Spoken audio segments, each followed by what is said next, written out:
Right back to conversation. Michelson here with you. My in-studio guest is Judge Roy Moore and Danny Carroll from Family Leader. But you're here on your own here today. They apparently don't know you're over here. They know what I'm doing, but I'm here as an Iowan today. Okay. Well, tell us what you have in mind, gentlemen. Why are you here in Iowa doing this today? You know, I've been in Iowa about 4 times or 5 times in the past year. I initially came to talk to one ministry, and I got involved in this issue with the justices of the Iowa Supreme Court who overturned Iowa's DOMA law, wrongfully, I might add. And I agreed to help out, and I came back and spoke on radio and television. I was later invited to talk at the Capitol on a constitutional reason they should let the Iowans vote on a constitutional amendment for traditional marriage. And I've been here on other occasions to speak to other people. Today I've come back to Iowa at the invitation of some people and my wanting to come back to this radio station where Reagan first started, because I have so much admiration for Ronald Reagan and what he stood for, and to announce that I'm forming an exploratory committee for the office of President of the United States.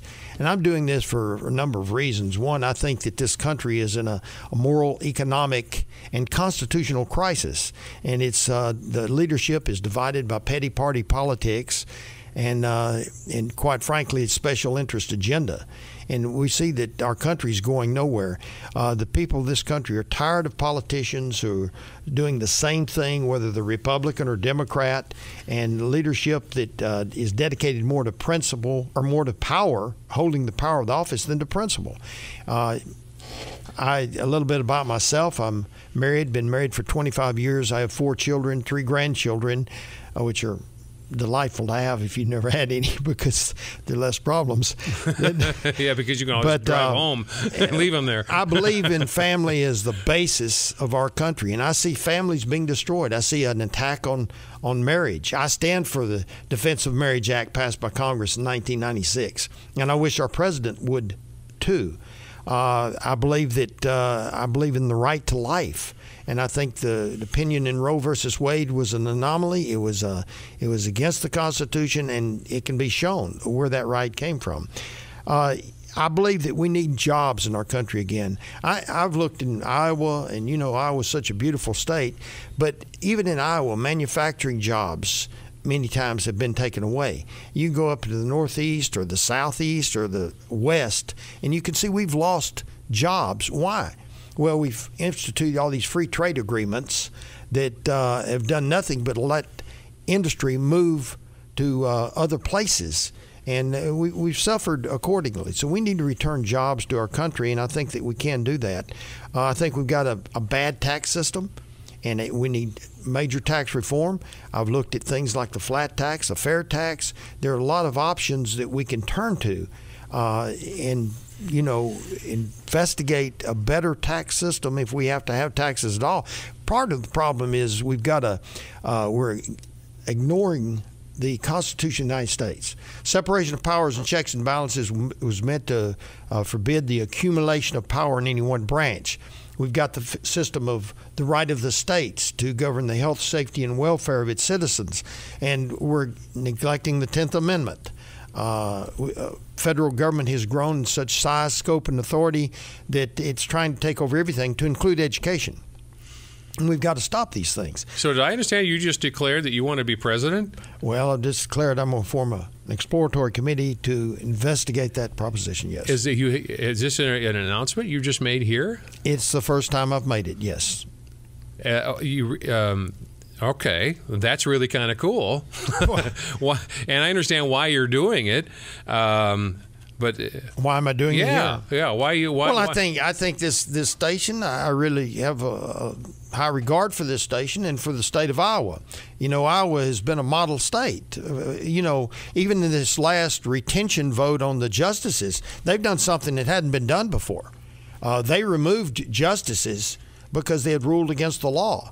And a lot of the judges and justices of this state got upset about it. But you've got to remember, it is the job of a judge or a justice not to make up new law, but to interpret the law that's there. Did you just see what happened in Wisconsin, though? I mean, did you follow the left, the unions? seeing what Iowans successfully did to those three lawless judges, they tried to do the same thing to a total innocent bystander who had nothing to do with what Governor Walker was doing over there, and tried to not retain a judge just because they wanted to punish the governor. Yeah. It didn't work. But now they're going to try to recall some of the politicians over there. Look, they're in a civil war over there in Wisconsin. They are. Well, I appreciate the governor standing for a principle that, when public employees start banding together and unionized, it does cause problems within the public sector. And certainly they had to reduce their budget, and they had to do what they had to do. It's interesting that this morning Detroit has learned from Wisconsin, and they have some new laws in Michigan, and now even in union strongholds and an economic basket case like Detroit, Michigan, they're starting to go after the collective bargaining and going after the unions up there because they're just bankrupt. They're bankrupt. When you're bankrupt, if your family goes bankrupt, if you're spending more than you're taking in, you've got to cut the spending. Can't tax herself. Well, over the weekend, the response by Greenspan, former head of the Fed, said, "Hey, we're bankrupt. Raise taxes." Well, no surprise. We've been going. When Reagan took office, the national debt was $1 trillion. Today, it's $14.26 or so trillion. That's a lot of money. People don't understand. If you spent $31.5 million a year, it would take 32 years just to reach $1 billion. You know how long it would take to reach $1 trillion? 32,000 years. And that's a lot of time. We don't have that time. Well, as you know, Iowa's the first in the nation caucus state. It has been an ever-growing busy pool of potential presidential candidates, and you've just added your name to the list. You think you'd be competitive in this? What is your Absolutely. Okay. I think that my background of military, I was what is your background West Point graduate. Okay. In 1969, I went to airborne school, then to Europe. I served in Europe in a mechanized infantry battalion. Then I went to another place in Europe, where a military police company. And then I went to Vietnam, where I was a commander in Vietnam. I mean, I'm so tired of people claiming that they were Vietnam veterans and never even saw the place. I was in Vietnam in 1971 before it was moved. I was in Da Nang as a company commander of the 188th MP Company. I came back to a battalion staff position at Fort Riley, Kansas, and I've been various other posts in the United States. I had an extensive military background. The president is the commander-in-chief of the military. I am shocked at how many people want to be commander-in-chief and have never even seen a military post. You've got to have the experience to understand what the military needs. Our military is being destroyed. We are weakened by so many things.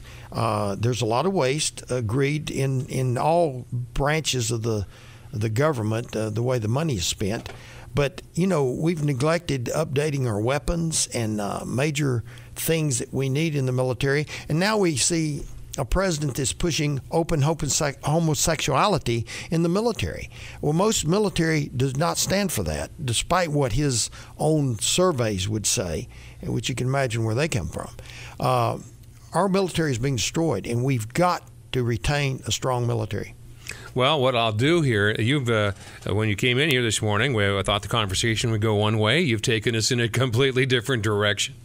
The principal judge, one of the most high-profile cases of standing up for First Amendment and religious liberty in the history of that inclination or that idea here in the United States, Judge Roy Moore, now has decided to aspire to the presidency.